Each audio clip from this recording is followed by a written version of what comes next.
Hello बच्चों, let's read this question. The question says how many cellular nuclei does the pollen tube of angiosperms have. What is the polarity of each of the nuclei. अब यहाँ पे हम बात कर रहे हैं कि जो हमारी पॉलन ट्यूब होती है उसमें कितने न्यूक्लियाई प्रेजेंट होते हैं, और यहाँ पॉलन ट्यूब किस में बन रहे हैं, एंजियोस्पर्म्स में बनती है. What is the polarity of each of the nuclei, और वहां पे उसकी पोलैरिटी कैसी होती है, उन जो न्यूक्लियाई वहां पे प्रेजेंट है, पहले तो कितने न्यूक्लियाई प्रेजेंट होते हैं और उनकी पोलैरिटी क्या है, वो हैप्लॉइड है या डिप्लॉइड है, वो इसको हम कहते हैं पोलैरिटी. तो यहाँ पे सबसे पहले हम बात करेंगे अपने की कॉन्सेप्ट की. तो आपका की कॉन्सेप्ट में यहाँ पे हम बात करेंगे मेल गैमेटोफाइट की. मेल गैमेटोफाइट की गैमेटोफाइट की हम बात करते हैं.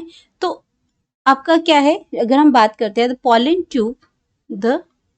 ट्यूब कि आपके क्या है, ये जो एंजियोस्पर्म्स जो है हमारे, ये फ्लावरिंग प्लांट्स हैं. तो रिप्रोडक्शन जो यहाँ पे होती है वो फ्लावर्स के थ्रू होती है. तो यहाँ पे अगर हम पॉलन की बात करते हैं, the pollen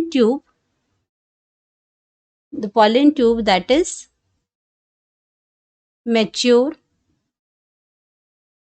mature male gametophyte है.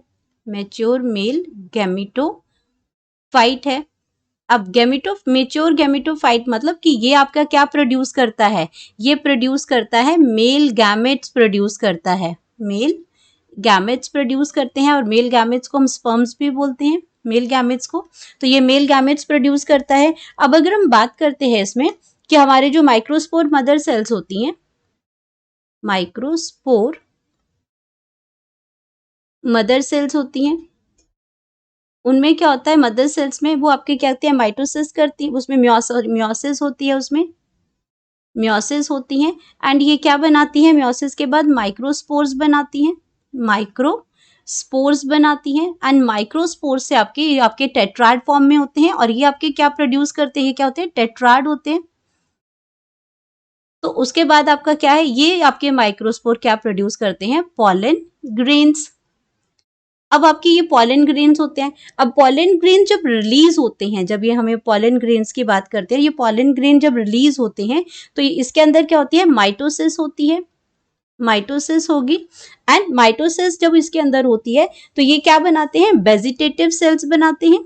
ये क्या बनाते हैं, वेजिटेटिव सेल्स बनाएंगे, वेजिटेटिव सेल्स बनाएंगे, वेजिटेटिव सेल. और यहाँ पे जनरेटिव सेल्स बनाते हैं, जनरेटिव सेल्स बनाएंगे. अब जो वेजिटेटिव सेल्स होते हैं ये प्रोड्यूस करते हैं टू मेल गैमेट. जो वेजिटेटिव जो आपका जनरेटिव सेल्स होते हैं ये प्रोड्यूस करेंगे टू मेल गैमेट्स प्रोड्यूस करेंगे, टू मेल गैमेट्स प्रोड्यूस करेंगे, यानी कि टू न्यूक्लियस प्रोड्यूस होंगे इसमें.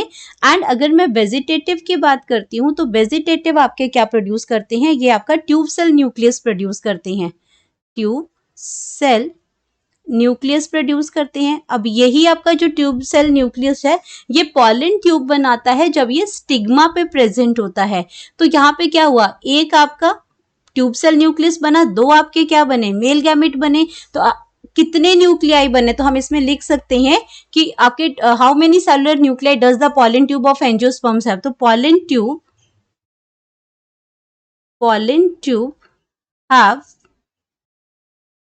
have 3 cellular nuclei. अब इसके अंदर क्या है, 3 न्यूक्लियाई प्रेजेंट हैं. एक आपका ट्यूब सेल का हो गया, 2 इसमें मेल गैमेट्स हो गए. तो ये तो क्लियर हो गया कि इसके अंदर 3 सेलुलर न्यूक्लियाई हो गए इसके अंदर प्रेजेंट. अब हम बात करते हैं, क्योंकि यही वो 2 मेल गैमेट्स हैं जो एक मेल गैमेट एग के साथ फ्यूज करता है, जो फर्टिलाइजेशन की प्रोसेस होती है, और दूसरा आपका जो आपका इसमें पोलर न्यूक्लियाई होता है, दूसरा उसके साथ मिलकर एंडोस्पर्म बनाता है. प्राइमरी एंडोस्पर्म न्यूक्लियस बनाएगा जो बाद में एंडोस्पर्म बनता है. तो ये फर्टिलाइजेशन में दोनों मेल गैमेट्स जो वो यूटिलाइज हो जाते हैं. तो और इसके अंदर जो पोलैरिटी की बात करते हैं, and they have haploid cells, they have haploid nuclei. Haploid nuclei का मतलब सिंगल सेट ऑफ क्रोमोसोम्स होते हैं, सिंगल सेट ऑफ क्रोमोसोम्स होते हैं. तो उनको हम क्या कहते हैं, हैप्लॉइड कहते हैं। तो ये इनमें तीनों में क्या होगा, एक एक ये बनाते हैं तो तीनों ही क्या है, हैप्लॉइड है। हैप्लॉइड न्यूक्लियाई बनाते हैं और नंबर आ जाएंगे 3 सेलुलर न्यूक्लियाई प्रेजेंट होते हैं। 3 में भी 2 मेल गैमेट आते हैं इसमें और एक आपका ट्यूब सेल न्यूक्लियस आएगा, तो टोटल नंबर ऑफ 3 आ जाएंगे। Hope you understood it well. Best of luck.